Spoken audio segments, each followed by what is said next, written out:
रामायण में वर्णित है कि श्री राम ने ना चाहते हुए भी जान से प्यारे अपने छोटे भाई लक्ष्मण को मृत्युदंड दिया था। आखिर क्यों?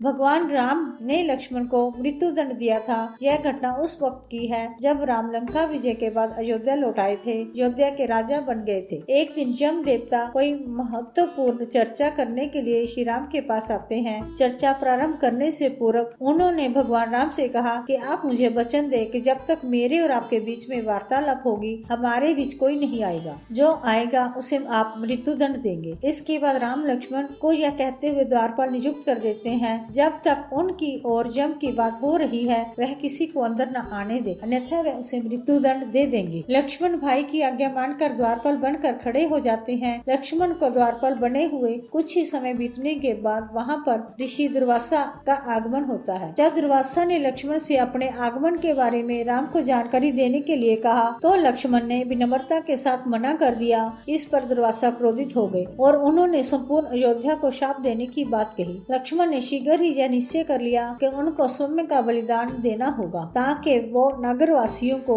ऋषि के श्राप से बचा सके, और उन्होंने भीतर जाकर ऋषि दुर्वासा के आगमन की सूचना दी। अब श्री राम दुविधा में पड़ गए क्योंकि उन्हें अपने वचन के अनुसार लक्ष्मण को मृत्युदंड देना था। इस दुविधा की स्थिति में श्री राम ने अपने गुरु वशिष्ठ का स्मरण किया और कोई रास्ता दिखाने को कहा। गुरुदेव ने कहा कि अपनी प्रिय वस्तु का त्याग उसकी मृत्यु के समान ही है। तुम अपने वचन का पालन करने के लिए लक्ष्मण का त्याग कर दो। लेकिन जैसे ही लक्ष्मण ने यह सुना तो उन्होंने राम से कहा कि आप भूल कर भी मेरा त्याग नहीं करना। आपसे दूर रहने से तो यह अच्छा कि मैं आपके वचन का पालन करते हुए मृत्यु को गले लगा लूं। ऐसा कहकर लक्ष्मण ने जल समाधि ले ली। ऐसा माना जाता है कि जब सीता ने पृथ्वी के अंदर समाहित होकर अपने शरीर का परित्याग कर दिया तो उसके बाद राम ने सरयू नदी में जल समाधि लेकर पृथ्वी लोक का परित्याग कर दिया। जय श्री राम।